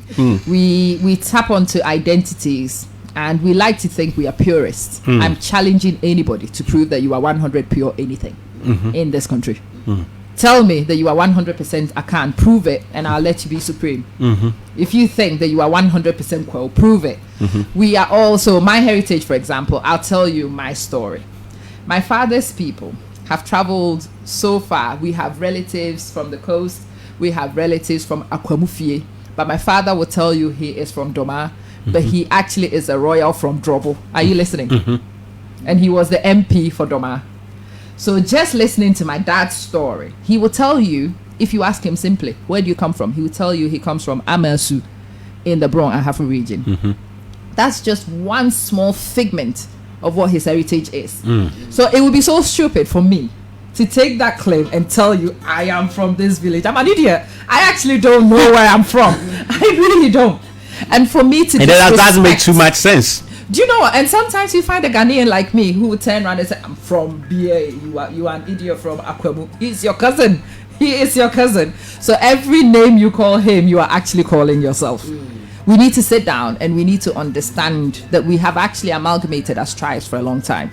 I am quite encouraged because people my generation have intermarried much more than the generations before us. I know a lot of my friends who are Akans, and now you would hear somebody who is Asantwa, Ametepe, Afriye, Talimbe. There are so many different names. It's happened, and I don't think we actually realized that we had become one group, because we are. And it's about time the Ghanaian understands that we are one people, to stop looking for these petty divisions and looking for identities within the collective, because it doesn't help and it doesn't even exist. It is made up. And I don't even understand all the different regions and tribes and all of that, but I have looked upon it as a means of us keeping us separated and not coming together. But that was your process strategy. Absolutely. It was divide and conquer. We're one people. I don't care that you're in a Khan and so what? So what? We're Black Africans. That's you. all. That's the point. And that's we're how Black everybody else Africans. sees us. And we need to stop Thank you. about what region are you from? Because I always ask, when the police stop me and ask me, are you a Ghanaian? I say, yes, are you? Wait a minute, he was kind of thrown back. He said, yes. I said, are you sure? And he was like, yeah. I said, okay. But he was shocked that I asked him, are you? You know, because before we was put on those slave ships, we was crystal black. Thank you. All of us are contaminated with that Caucasoid's blood. Okay, all of us. Okay, we need to understand that. And even those of us here. And that's what I'm saying. This is the funny thing. I was talking to this friend of mine who says, the diasporans, they are all descendants, but they are not as pure. I'm like, sis, check on the coast. The Gans, the Fantis, the Ewes, they are light skinned, darling. We were never light skinned. Even if you go inland, they had missions inland, darling. So the fact that you think, I mean, you didn't go there doesn't mean that my mother's mother was so light skinned. People called her Mami Jatu. But when you look at my coloration, it's masked so well, you would not realize it exists. And this is what's happened to a lot of us. That's right. There's a lot of things hidden beyond what you see on the surface. That's true. And because I am as pure black as, somebody like me would easily misconstrue and start telling you I'm purist. I am not pure anything. And it's about time we all realize that there's a lot of things mixed in with a lot of us. That's right. And it's about time that we understood this simple thing and moved beyond it. Look, the Asantes, they are industrious people. Celebrate it and learn from it. I am a very, very, very opinionated woman, and I do not think I have a drop of Asante blood in me, but I do have the traits because we've lived together for a while. We've learned from each other for a while. I am trying to do business and I'm not Kwel. And I am determined to make it work and I'm not Kwel. because we've seen them do it and we've learned from them. We've seen some tribes which are meek. They originally started that way, but we've lived together with each other for so long. The behaviors are actually becoming a collective. Understand that, my fellow citizens, and move forward. Stop wasting energies discussing Ewes. Nobody has an Ewe passport, all right? Nobody has an Asante passport. No. Move over it. Get over it already. We have serious work. And this year, this Ghana card that you're doing. Yeah. And Nesto seriously objected to the fact that. Yes, I had that conversation with him too. The form, they ask you, where are you from? And then Nesto was like, why should I state this is a Ghana card? Yeah. So if I'm not from Ghana, if me being a Ghanaian is not enough, then why do you call it Ghana card? Well, it's appointed unto you to prove beyond reasonable doubt. But that's another thing I think we also take for granted as Ghanaians. Look, in the West African region, arguably even in Africa, it's one of the identities a lot of people want seek. to. Yeah. It's a very sought after identity, and it's something we also need to learn to protect. And Which to maintain. identity? The Ghanaian identity. Oh, okay. People like, I've met many people who would say, yeah, I'm Ghanaian. Like, really, darling? The fact that you said Ghanaian alone tells me you are not Ghanaian. We are not Ghanaians. And no Ghanaian will tell you we are Ghanaians. That's how we write it, but that's not how we say it. And people say that to me a lot. And where do you think those people are from? Or? Most of them are Nigerians, Ivorians, it doesn't matter. Oh, I see. Do you see what I mean? It's actually important to us that if somebody says they are Ghanaian, they better be Ghanaian. There are many definitions for being Ghanaian, but it has to be in one of those identities, that definitions of being Ghanaian. And if you find other people illegally claiming to be Ghanaians, then you also do for the wrong reason, and most importantly. I've seen a few people internationally who've been caught for a crime and they're busy saying they're from Ghana. I'm like, no, mate. No. Let me give you a twist. No. Around here, we have sisters who are engaged in prostitution and all of that. Ooh, you around here. there. And we done our research in Ghanaian girls who will speak like Nigerians. Yes. Because majority of the girls in the business are Nigerians. Oh, that's bad. So Togolese will just put on a Nigerian accent. People from Cote d'Ivoire are in it, and they put on. You understand? But anyway, we are all Africans. Okay, so let me read this one from Kobe. Hey man, pedo. It says that another thing they must also look at for is at the airport, the customs and immigration officers and their demands on passengers. Patients are good that do what you. Okay, I think I've read this one. Yes. Okay, so someone is asking, is it WhatsApp call? No, it's direct call. So if you want to call, it must be a direct call. Melissa Prata says that hello from New York. I am returning to visit Ghana soon. I've missed Ghana. Oh, okay, Brefie. So that's your song at the background. Come home. It seems perfect, but it's home. And patients said, Amma, you are making me homesick. That is my intention. I remember my first encounter with Mama Shiriki, and it was like, she's flight phobia. So I think your first flight was coming to Ghana. Since 93, 94, I hadn't been on a plane since. Wow. So he said when she got to Kutuka, she knelt down and kissed the earth. Yes. So I've arrived. You know what is interesting? My kids were born in Manchester. They are raised by me. I am aggressively Ghanaian. I think most people would see my kids and will not even realize that they were born and grew up elsewhere. Maybe when they speak English, you might pick traits. But apart from that, but I remember bringing the kids maybe when my son was about 8. He got off the tarmac and he didn't move. You know what he says to me? The land calls me. The land calls me. And this was a kid. The land calls my spirit. And he says the same thing in Cape Coast Castle. And he says that, and you hear people repeat it, you do hear the land call. It calls to your spirit. It tells you you belong. You are home. There isn't many places on this planet Earth where I walk in and my spirit is more settled. Even when I'm having a fight with a police officer, I am actually having a fight with my brother. I am fixing a system for us. It is home. It is home. It's imperfect, but it's home. Mama Shiriki, you and Davis, Imani, and maybe Amma will come in later. 5 minutes. Your experience, on the diaspora that we do that. Your experience so far, and then you ended up with education. How people can live their life here with less trouble and less paranoia. Since my experience, since I've been here, my coming here, everything went smooth for me because I was in contact with people that in the United States that was from Ghana, and they assisted me in my transitioning here. So everything have gone smooth from planning my apartment, getting my apartment while I was still in the United States, and moving right into my apartment once I got here. I've purchased land. I'm building a house, and I could never be able to do this in the United States. No. Okay.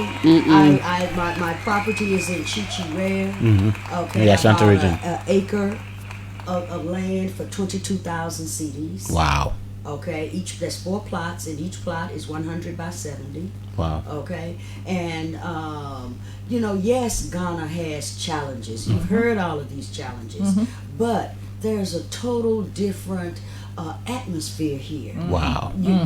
I like I said, when I got off the plane, it was just like something was lifted off of me. I was just, you just feel it. I don't have the words to explain it.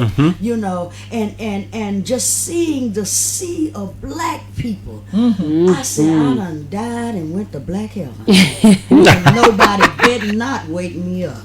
Okay, you are normal. And you see what I'm saying? Exactly. So, yes, there are challenges, but being home, being here, and being around my brothers and sisters, and trying to learn my culture, my tradition, my language for the next 61 years. I like that. So he tells you. Like that. She tells you she's 16. I'm 61. Yeah. Don't play. Whoa. I'm 61. Wow. You got 61 more to So go. a 61-year-old woman get her 3,000 from the police, and you and I, if we don't get it, no excuse, baby. So Imani, share your experience with that so far. Yeah, my experience so far, it's it's been bumpy. It's been bumpy. Like when I first arrived, it's like I say to people, for me it's not just coming home for me, it's coming home for generations of my people, for hundreds of years of people who were in our colonial land with no, without the power or privilege to come back. So when I came back, it was a rush of spiritual energy, because it was like I brought my body back for all of my ancestors. So being on the continent really is something. I lived here for 10 months in school, so for me it was also a pretty nice transition. The California State University has a really, really beautiful program. I was so blessed to go through and come back through education, through university. Of Ghana. Through my university, California State University, and then to go to University of Ghana, Legon for a year. For me, the social aspect has been very hard, because I'm from a very, very progressive place. I went to school in San Francisco in Northern California. I grew up in Northern California, so I'm just used to a very I don't want to say, the social, when I came back, the social restraints were kind of hard at times. Okay. But still, being surrounded by my people, being surrounded by, I mean, just no judgment because you're black. But then, of course, comes the other part of, okay, now I'm being judged because, I look different than everybody, sound different. But I mean, even the sounding different is one thing. But I mean, the way I do look significantly different. So it's like, for me, as we always have in a conversation, once you look different, people admire it. You understand? Yeah. I mean, I don't know about admire. I get blank stares from people anywhere I walk. So yes, the person having, like me, I come from a cocoa growing area. But a white man come to my area and see cocoa. Woo! Yeah, so this is the real cocoa, and the kids will be like, we eat it every day. Are you okay? You get it? I mean, I get it, but I'm just saying this is part of my experience as an African coming to Ghana has been uncomfortable because people stare at me. Because I mean, frankly, people look at me like they've never seen somebody who looks like me. So I mean, I'm glad to be back on the continent, but I'm just saying from my personal experience here, the longer I am in Ghana, the more I'm not sure if Ghana is the country for me because. I mean, I can't just keep looking like a foreigner. I mean, it's like it's very upsetting. So no, it's just a matter of time. It's the different perspectives. Yeah, maybe I'm not sure about that. So, but I'm still on the continent. That's what matters. I'm still on the continent. So, yeah, it's been great. Making lots of connections. But for me, I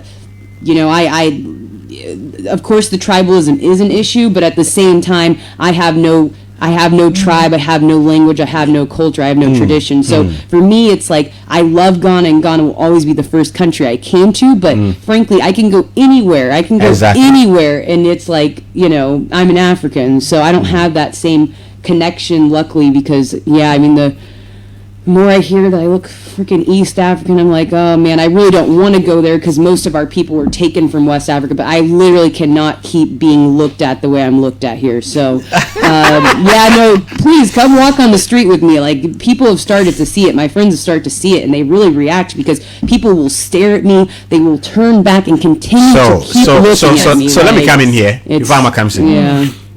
In Ghana, the white man's called Brony. And sometimes, if you speak like the way you speak, the way Mama Shiriki speak at the market, the women can call you a Brony. Oh, yeah, and some people get offended. But I call people out. Yes, but do you know when a Ghanaian call you a Brony, he's actually putting you up there. Precisely. It's perspective. It's respect. It is. You are better. You will miss because I was taken in a slave. No, that is it in Ghana. Which is something that we need to stop by. Yeah, we need to stop that because it is offensive. We say that when you're going to church and meet Obroni, go home because you've met God. But that's what they've been told. Yes. So they still problematic. So they put the Obroni above themselves. So for them to call you Obroni, it's not looking down upon you, but rather kind of a respect. You understand? So the person sees you looking at you, it's not most of the time for the negative. But I was actually going to say, you remember I said to you about different perspectives with the policing issue. Yeah. So listen, we are a group of people who are fascinated by people. And so when we somebody sees new you people. and they are fascinated by you, what they would do is stare. They might even point a cousin to look. Yeah. So they share the experience. It's not to disrespect you. It's not to make you uncomfortable. I don't think a lot of people even realize. Oh, I know that, and that's the biggest problem. Is I know it's not malintended. That's the biggest problem. I understand that it's not malintended. Is it because where in the US when you are looked at like that can be something else? Is that why you can get beat up or shot for that type of thing? Like in Ghana, but I know, never would it happen. I understand it's different, and that's I guess I should have explained that. I understand that there's no like malintention. People don't mean it in a poor way, but for me, I guess when I think about bringing people back, and there's so many things, like so many systems that we have to break, that we have to create organizations and programs to educate people. But for me, it's becoming more of an issue of not us coming back, but there needs to be education for the people here to understand, like, hey, there's going to be a bunch of African people that have the same type of hair of you, similar skin tone, but they're going to look different, and you cannot just be staring at people, no matter how interesting they look or exotic or whatever. If you also want, you're depriving me to stare at what I want to stare at. That is also something else. I mean, then maybe a bunch of Americans shouldn't move to Ghana. No, because Mama Shiriki, you have that problem. And like No, when she gets told she's Ghanaian, like that doesn't happen to me. Earlier, everybody thinks I'm Yeah, that doesn't. Yeah, the president's sister. Okay. And I'm just honored that I am. And I always say, at my property, my king man told me, it's 2 sisters up there. They have been watching me. I didn't know this. He told me this. These 2 sisters have been watching me. And they came over wanting to know where was I. Because they admire me. They see how I'm dressed. I'm always dressed in African African earrings. And so they told he told them. He said, and she eat our food. Yeah. They said, no. They said, yeah. And they went and cut their hair. They couldn't believe Wow. and That's they amazing. admire you. Yeah. Okay, you see what I'm saying? Yeah. They admire me, and I always say you have to be careful and come correct at all times. Yes. You have to be careful and come correct at all times because you never know Who's watching. Absolutely. and who you're going to have an impression on. Exactly. You know. And so I was just I can't wait till I go up tomorrow to meet them. Oh, that's sweet. Because I go up to the But property. I understand you. That's I mean, sweet. I've been a Ghanaian living elsewhere before, and it's uncomfortable when people watch. Usually, the interpretation is actually from your personal experiences. You see how people view you, and the way you feel has nothing to do with their intention. And I understand that. Oh, we've yeah. got work to do around it. A lot of work. And I thought England was difficult until I moved to the Middle East. And then when I turned up to the Middle East, I actually understood what it meant to stand out. To stand out and not have anybody else to blend in. So, yeah, I've taken it from a few places. I understand what it feels like. But also, sometimes when you see things from the other person's perspective, when you appreciate the fact that they are not malicious in it, when you give them a little bit of leeway, they love you. Yeah, I can't give everybody leeway. I mean, I'm really trying to take the advice, but it's like everywhere I go, like even this morning in the neighborhood I've lived in for a month now, like some guy sees me walking, like I'm walking behind him, and literally for 5 minutes he continues to look back at me, like he is walking in front of me. I mean, could he fancy you? No, I mean, he fancied you. I don't know. It's just for me. There's no excuse, and like unfortunately, it's just like I'm getting tired of it, and I've got 53 other countries to find. But listen, okay, Imani, listen. No, I can't say anything to 5 people every day who are staring incessantly at me like blank stares. Imani, listen, you seriously stand out, and all the 54 left. I'm not sure they're not going to maybe look. They fancy you. They will. I don't know. I've heard I look a lot more East African, so it's like even if I go somewhere where I look like, I mean, I don't even look like people here. Like, I don't know. It's not a bad thing. I'm not talking bad. I'm just saying you asked me my experience coming here, and this is my experience. Okay, so. no problem. Yeah. Okay, so let me read this last batch of comments, and let's wrap up.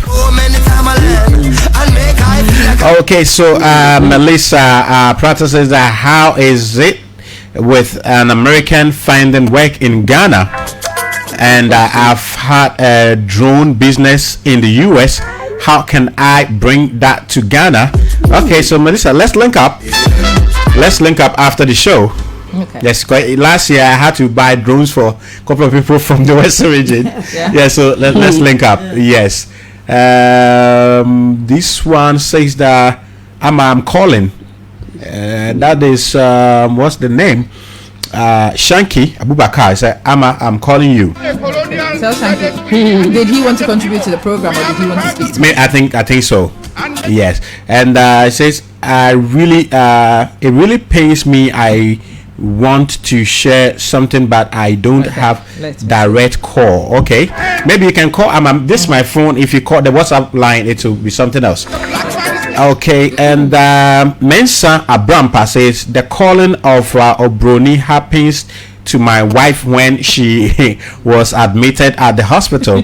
She warned the nurses to stop calling her that name. She is Haitian American. The media needs to educate people on that. Yes. Okay. And this one says, I'm glad to hear this topic. My visit I took was called Obroni in the marketplace. Yes, that's the best place for you to be called Obroni. And this is the intention. When they call you Obroni, it's not for malice. It's for respect.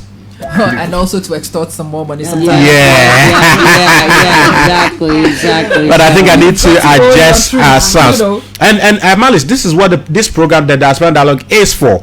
Those who are on the ground share their experience, so that when you are coming, you see things that you can tone down and things that you can be in the equilibrium and all of that. People have to know. Especially when you are light skinned, of course. Ivy Prosper says, I find it offensive when Ghanaians call other black people Obroni just because of an accent. It's so not you see, fault. Those who left and those of them who stayed were all being contaminated. You get it, and we need to learn from each other. Until we do that, there's no a safe place for us. And I say Ghanaians are definitely they stare a lot. Fatima Abubakar Sadiq says, I think she needs time to adjust to the people. That's it. Because everywhere you go in Africa, they will stare at you. I don't know about that. I've been other places. Everywhere you are Africa. Different. As she said, in London, in East, Middle East. Yes, they will. Everywhere. The human brain is curious. What have I seen? I've learned, like, I don't know. Maybe it's like, for us, like, I've been a curious person. My parents taught me at 5, do not stare at people. But here's the thing. I'm still a curious person. I like fashion. I like attractive people. But I've learned how to look at people in a way where if I can tell they feel me looking at them, I'll look away. If they catch my eye and I don't look away fast enough, I'll smile. People here don't smile. It's blank stares. And then I look at somebody in the eye. They keep staring at me. Yes. I smile. They don't smile. It's like, bro, what's wrong with you? And I mean, I don't want it to come to that, and I don't want to get angry. And that's why I'm saying, just like the customer service. It sucks here in Ghana. Okay, it exists. Now, it exists enough to suck. Okay, thank you. Okay, you can go to I went to a hotel in Kumasi.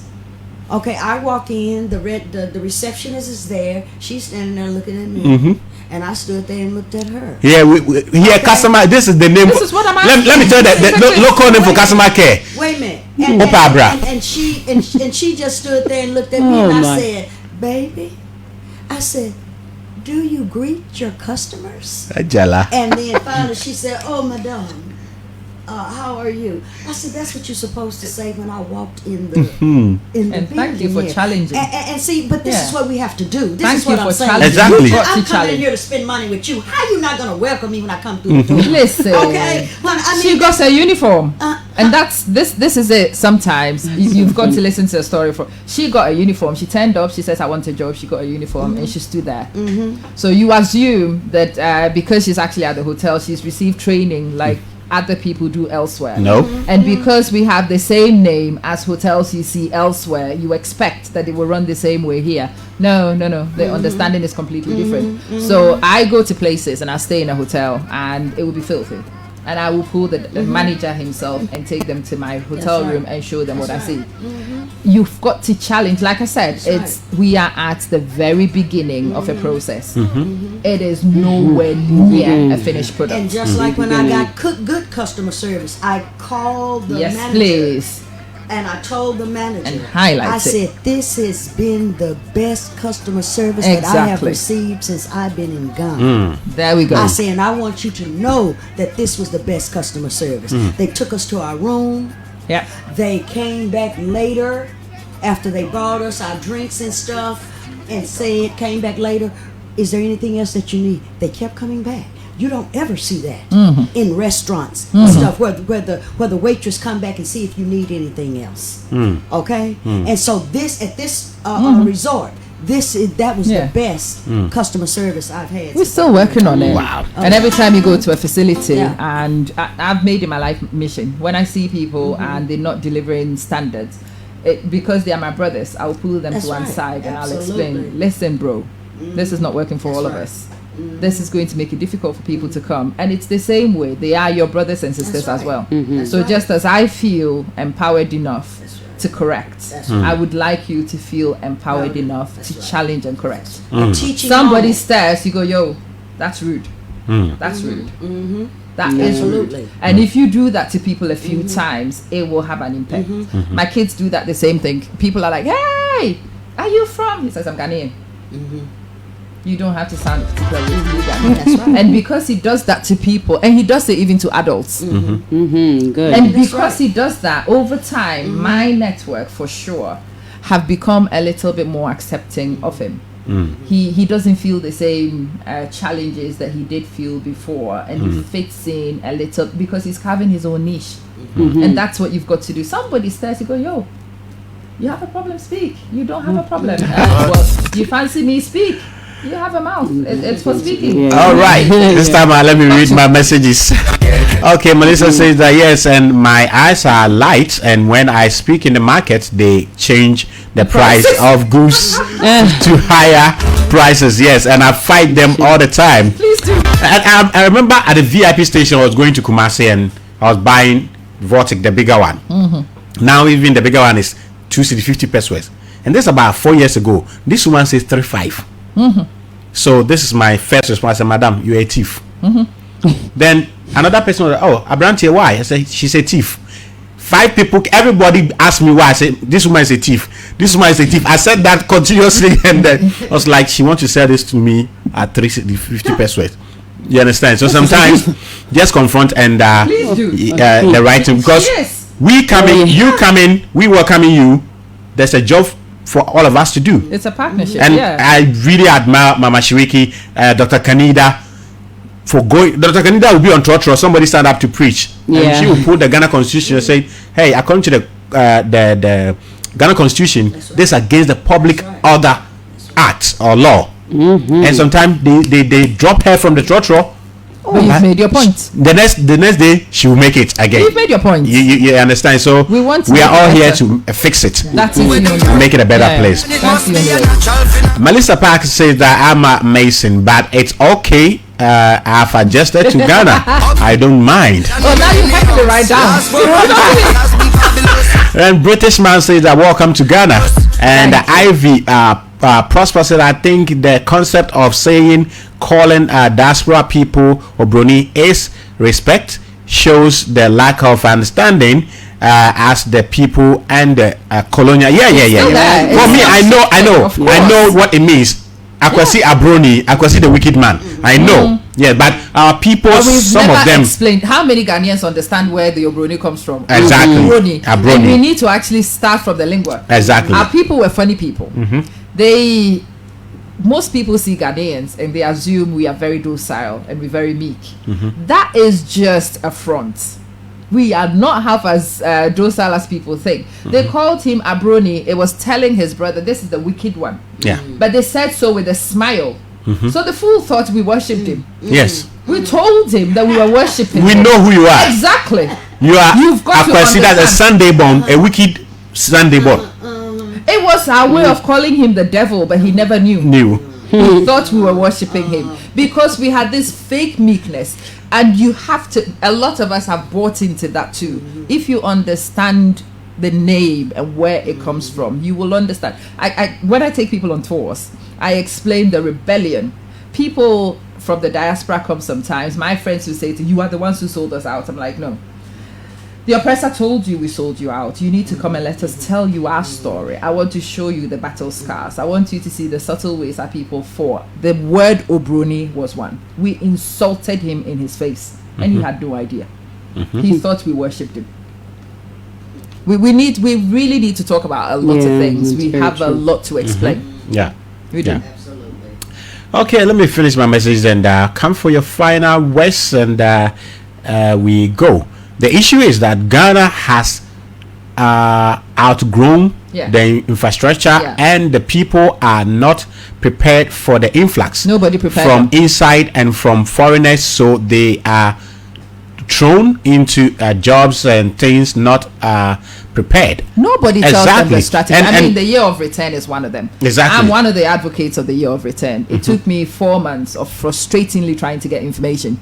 I actually met the ambassador in Abu Dhabi. I had a full-on rant. And that's how somebody sent me information on how to connect. And it's the same thing. You have people who are gatekeepers. They have wonderful strategies. They have invitations to people to come to Ghana. But they forgot to tell the Ghanaian that they invited guests. Yeah. Gosh, that's really the way to put it. It is that. Hey. So it's like your father going out and bringing guests and not informing you. That's exactly what's going on. And of course you're going to react a certain way because you're like, now these people are in my home. I don't know who they are. I don't have any contact with them. Yeah, here. That's exactly what it seems like. I had to do a whole show to show my appreciation to STC. Yeah. The State Transport Corporation. Okay, nice. Yeah. Because here I am coming to Accra. Somebody calls me, check your email. I send something and respond. I remove my laptop, connect my modem, and my Windows is corrupted. Have to do new Windows on the bus. Before we get to Achimota, my laptop is off. I said, we are almost to Accra. When we get to Circle, the VIP bus terminal, I'll connect my laptop and get power and run new Windows. I connect and the man come. We don't do that here. What's that? A service company. Yeah. How dare you inflate the electricity bill? 4 years later, I see a government-owned transport company give me free Wi-Fi, give me snacks, announce the name of the driver, where we'll be stopping at what time, we get in there, and all of that. We get in there. You remember STC? Yeah. So I'm purist, all right. When STC is available, you will not catch me on another. And that's another thing we need to talk about. Exactly. We need revenue to go to the right places. We need revenue to go to the places which are impactful. If you're going to travel, you better be on the state transport system because the money you put in goes directly into the state. And you know something, the private ones in Ghana, there's this irony that private companies are the ones that do well. But when it comes to transport, the private one that started... but they are dominant. They have no competition. So they can do whatever they like. They insult you. Yeah. They disrespect you. You can't. What's and the alternative? No professionalism. Yeah. You have junkies. It is his car. Working as conductors. It is his car. You get it. He doesn't report to anybody. He is the boss. Anyway. Who's going to... So STC, when I heard I would be traveling out... Challenge where we say agitate. That's what we have to be about doing and making Ghana what we want Ghana to be for the generations to come, and really our continent. We want to take our continent back the whole and continent. make our continent great again. That's what we have to be preparing the young people to do. Okay, Imani. It's been an honor to be with Auntie Shariki, right? Yeah. And Amma, I'm glad to hear. No anti-business there. No. I mean, if your age is the age he's saying, I'm older than you. I'm older than you. So. And her firstborn is 21 anyway. Oi. Oi, stop inflating. So it's been a good conversation. I would agree. Agitate, educate, and organize. Because a lot of the issues that we're dealing with are systematic, historic issues. So it's a big task we've got, and we've got to come together as individuals and get it done. Our whole continent depends on it. So definitely.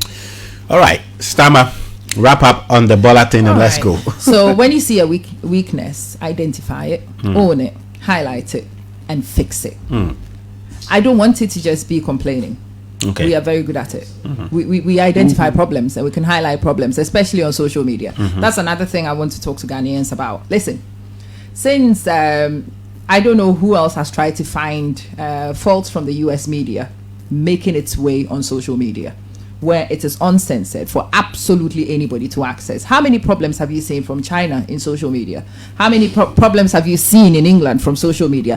Have you seen that night where there were 6 black kids knifed in London on any British person's social media handle? Have you seen it before? You think there are no problems? Do you think there are no problems? It's called ring fencing of issues.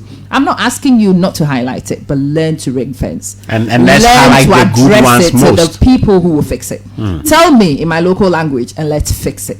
Find people who will solve it and stop selling yourself cheap. That has been the problem with Africa. We always highlight our problems. CNN comes here with their cameras and they switch on and they show kids with flies coming out of your noses. They never go to the parts of Accra which are nice and beautiful for people to see. And we never do that. So who on this earth do you think is going to market you favorably? That has been our problem. We have problems for sure, but we do have positives. Exactly. Learn to highlight your positives and learn to fix your problems. Stop moaning irresponsibly on open platforms. Please do. Okay, so Melissa Prata says that you guys need to continue this topic part 2. So every Wednesday tune in here and you go to see it here.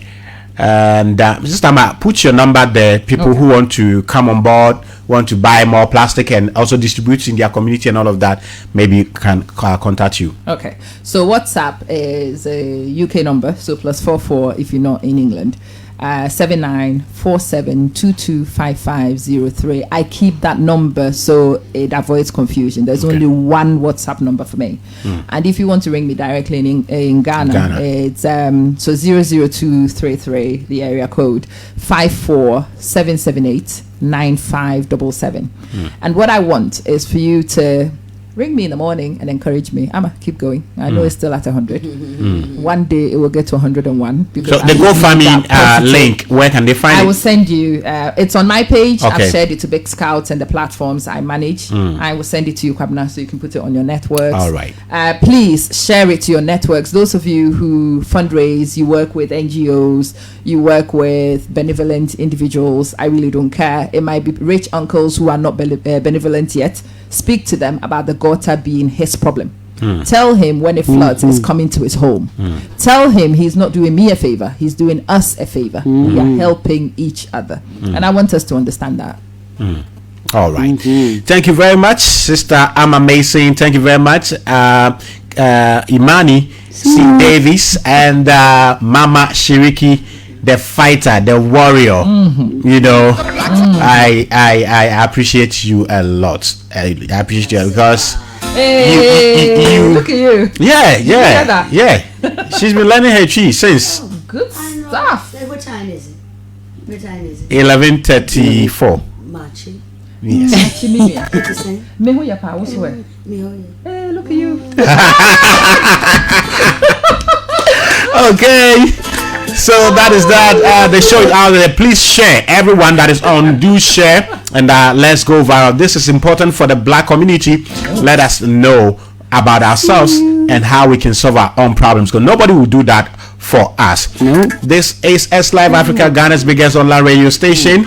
My name is Kwabena Bibiniteria, aka DJ Fuad, the public enemy who has no one. This is where time will permit us to say bye bye to you. Tomorrow in the evening, I'll be on with extra chats, and guess what? To be amazing topic. I'll post it on there. So stay blessed, stay out of trouble. Bye bye. It's about Stay out of trouble. It's taking your production to the next level. We're just getting started.